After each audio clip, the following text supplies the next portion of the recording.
अध्याय 4. भगवान कपिल म्हणाले, माते देवहूती, आता ज्या सबीज योग साधनाने अंतकरण प्रसन्न होऊन निसंशय मोक्ष मार्गाकडे लागते त्या सबीज योगाचे लक्षण सांगतो. योगाभ्यासी पुरुषाने शक्त्यानुसार स्वधर्म आचरावा, अधर्म किंवा परधर्म यापासून दूर असावे. दैवबलाने जे अन्न मिळेल तेवढ्यातच संतुष्ट असावे. आत्मज्ञानी पुरुष असतील त्यांचे चरण सेवन करावे. धर्म अर्थ काम या पुरुषार्थ धर्माचे ठिकाणी आसक्ती न ठेवता मोक्ष धर्माच्या ठिकाणी प्रीती ठेवावी. नेहमी शुद्ध आणि परिमित अन्नाचे सेवन करावे. भयरहित अशा एकांतवासात राहावे. हिंसा करू नये, सत्य बोलावे, चोरी करू नये, अवश्य तेवढ्याच वस्तूंचा संग्रह करावा. ब्रह्मचर्य व तप यांचे आचरण करावे. देह व अंतकरण ही नेहमी सुचिरभूत ठेवावीत. अध्ययन व परमेश्वर पूजन यात अंतर पडू देऊ नये. व्यर्थ भाषण करू नये. आसन साध्य करून शरीर स्थिर ठेवण्याचा अभ्यास करावा. प्राणायामाच्या योगाने हळूहळू प्राणवायू साध्य करून घ्यावा. मनाच्या साह्याने इंद्रिय बाह्य विषयांपासून आवरून हृदयस्थानी लावावीत. शरीरामध्ये मूलाधार चक्र वगैरे जी प्राणांची स्थाने आहेत त्यापैकी कोणत्या तरी एका ठिकाणी प्राणवायू व मन ही स्थिर करावीत. भगवंताच्या लीलांचे चिंतन करावे आणि परमात्मस्वरूपी चित्त एकाग्र करावे. मन हे फार चंचल आहे. ते विषयसंगाने दूषित झालेले असते आणि इंद्रियांच्या विषयरूप आडमार्गाकडे धाव घेते. म्हणून साधक पुरुषाने या मार्गाने व दुसऱ्याही उपायाने ते कुमार्गगामी मन बुद्धीच्या साह्याने स्थिरपणे परमेश्वर स्वरूपी लावावे. योग्याने आपले आसन पवित्र स्थळी मांडावे. त्यावर स्वस्तिकासन किंवा ज्या आसनापासून आपणास त्रास होणार नाही ते आसन घालून बसावे आणि शरीर किंचितही वक्र न होऊ देता प्राणायामाचा अभ्यास करावा. पूरक, कुंभक, रेचक किंवा रेचक, कुंभक, पूरक यापैकी ज्या प्रकारे आपले मन स्थिर होईल त्या प्रकाराने प्राणायाम करून प्राणमार्ग शुद्ध करावा. सुवर्णाग्नीमध्ये घालून तापवले असता जसे निर्मल होते त्याप्रमाणे प्राणायामाच्या अभ्यासाने प्राणवायूचा जय करणाऱ्या योग्याचे अंतकरण कामक्रोधादी विकाररहित होऊन शुद्ध होते. माते, प्राणायामाच्या योग्याने वात पित्तादी दोष नाहीसे करावेत. धारणेच्या योगाने पापे जाळून टाकावीत. प्रत्याहाराच्या योगाने विषय संबंध तोडून टाकावे आणि ध्यानाच्या योगाने राग लोभादी दुर्गुण नाहीसे करावेत. या प्रकारे योगाभ्यास करता करता मन शुद्ध झाले म्हणजे त्या योग्याने नासिकाग्रे दृष्टी ठेवून भगवन मूर्तीचे ध्यान करावे. भगवंताचे मुखकमल प्रसन्न आहे असे ध्यानात आणावे. कमलगर्भाप्रमाणे आरक्त असे नेत्र, कृष्ण कमलपत्राप्रमाणे नीलवर्ण व हस्तांच्या ठाई त्याने शंख, चक्र, गदा ही धारण केली आहेत. त्याने परिधान केलेली रेशमी वस्त्रे प्रफुल्लित कमलकेसराप्रमाणे पिवळी आहेत. त्याच्या हृदयावर श्रीवत्सलांचन असून कंठामध्ये कौस्तुभमणी झळकत आहे. त्याच्या कंठात वनमाला असून तिच्या सभोवती मधुपानाने मत्त झालेले भ्रमर गुंजारव करीत आहेत. त्याच्या शरीरावरील अलंकार अतिशय मूल्यवान आहेत. कमरेस वेष्टिलेल्या कमरपट्ट्याने तो शोभत आहे. भक्तांचे हृदय कमल हेच त्याचे आसन असून त्याचे शांत आणि गंभीर स्वरूप भक्तांच्या मनाला आणि नेत्रांना आनंद देणारे आहे. तो आपल्या भक्तांकडे सप्रेम दृष्टीने पाहत आहे. त्याला सर्व लोक नमस्कार करीत आहेत आणि बालरूपधारी असून तो भक्तांवर अनुग्रह करण्याविषयी अगदी तत्पर आहे असे ध्यान करावे. माते देवहूती, याप्रमाणे जो वर्णनीय आणि पुण्यकारक असून युधिष्ठिर, नल इत्यादी पुण्यश्लोकांनाही यशस्कर आहे त्या परमेश्वराच्या मूर्तीचे जोपर्यंत आपले मन तीजवरून ढळणार नाही तोपर्यंत ध्यान करावे. ते ध्यान सुद्धा आपल्या आवडीप्रमाणे चालत असलेल्या, सिंहासनावर बसलेल्या, शेषादी शय्यांवर शयन करणाऱ्या, अनेक प्रकारच्या लीला करणाऱ्या अथवा सर्वांतर्यामित्वाने हृदयगुहेमध्ये वास करणाऱ्या परमेश्वराच्या मूर्तीचे शुद्ध चित्ताने ध्यान करावे. नंतर त्या भगवंताच्या मूर्तीवर चित्त स्थिर राहू लागले आणि त्याचे सर्व अवयव एक समयावच्छेदे करून मनात येऊ लागले म्हणजे त्या साधक पुरुषांनी आपले मन निरनिराळ्या अवयवांच्या ठिकाणी लावावे. ते असे भगवंताच्या चरणकमलांचे ध्यान करावे. त्या चरणकमलावर वज्र, अंकुश, ध्वज आणि कमल ही चिन्हे आहेत. त्याच्या बोटाची नखे उंच, आरक्त व सुशोभित असून त्या नखांच्या किरणांनी साधक पुरुषाच्या हृदयातील अज्ञानंधकार अगदी नाहीसा होऊन गेला आहे. भगवंताच्या चरणकमलांचे क्षालन केले असता त्यापासून भागीरथी उत्पन्न झाली.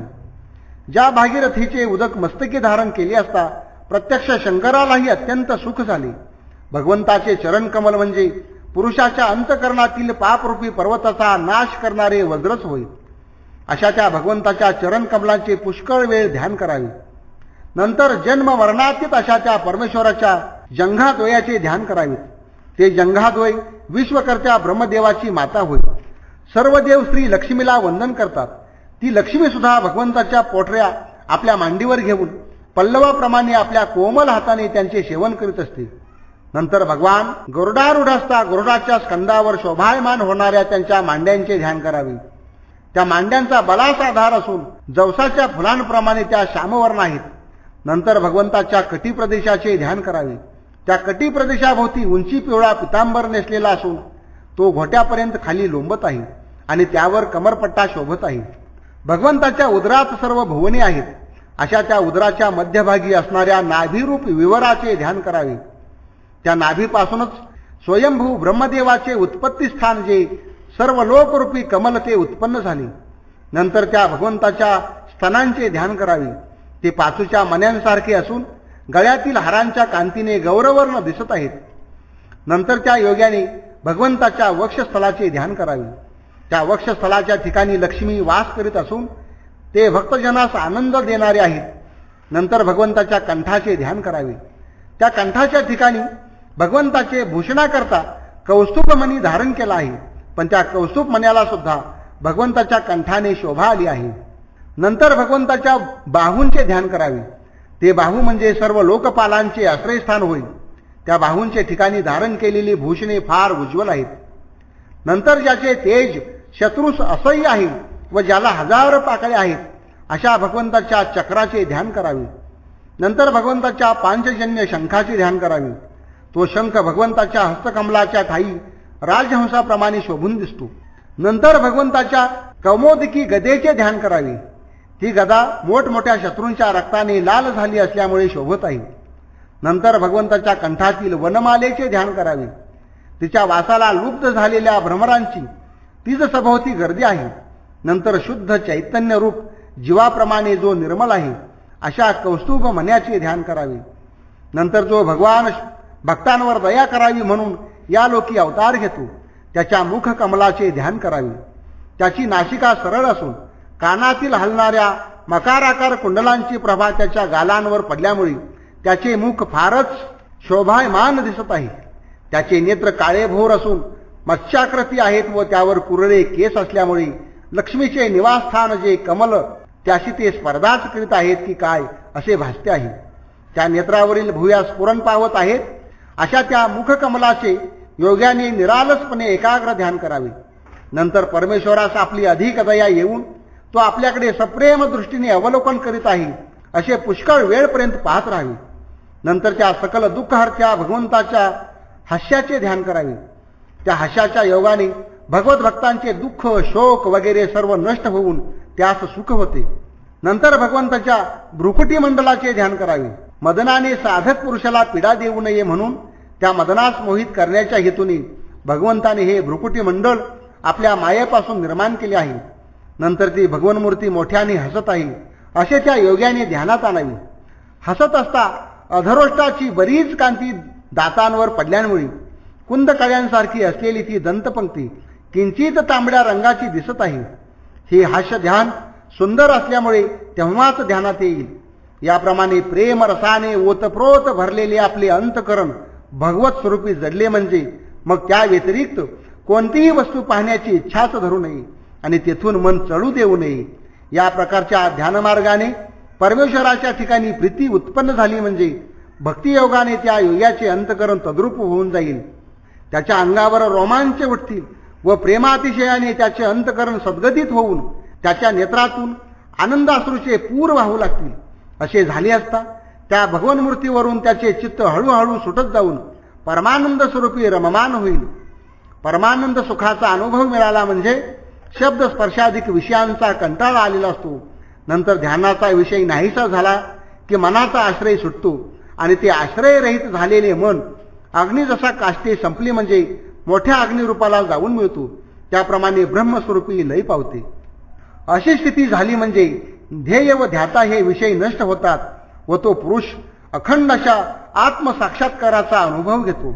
याप्रमाणे योगाभ्यासाच्या योगाने चित्ताचा लय झाला म्हणजे त्या आनंदरूप झालेल्या योग्यास सुखदुःखाचे भान मुळीच उरत नाही व पूर्वी आपणास सुखदुःखे होत असत असे जे त्याला वाटे ते अविद्यात्मक अहंकारामुळे होय असे स्पष्ट समजते. त्या योग्याला स्वतःच्या शरीराचे देखील स्मरण राहत नाही.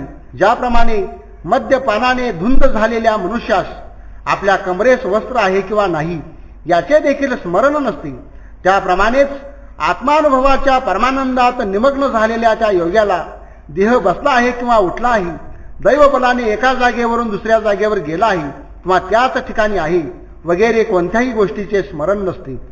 पूर्वसंस्कारात्मक जे कर्म ते देहाच्या उत्पत्तीस कारण आहे.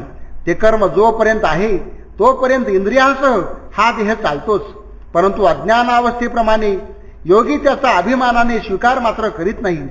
स्त्री पुत्र ग्रह वगैरे सर्वांसहित हा देह स्वप्नातील वस्तूंप्रमाणे केवळ भासमान असून मिथ्या आहे असे तो मानित असतो. मनुष्याची पुत्रावर आणि द्रव्यावर अतिशय प्रीती असते, त्यास तो केवळ प्राण समजतो. पण त्या दोहोवर माझा प्राण असा आरोप करणारा जसा त्या दोहोहून निराळा असतो, त्याप्रमाणेच देह इंद्रिये प्राण यावर ही माझी असे म्हणणारा द्रष्टा पुरुष निराळा होय हे उघड आहे.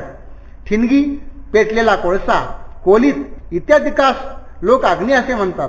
कित्येक तर धुराला सुद्धा अग्नीच म्हणतात. पण वस्तुतः त्यांचा दाहक आणि प्रकाशक अग्नी जसा त्याहून निराळा, त्याप्रमाणेच भूते इंद्रिये आणि अंतकरण याहून त्यांचा दृष्टा जीवात्मा भिन्न नाही.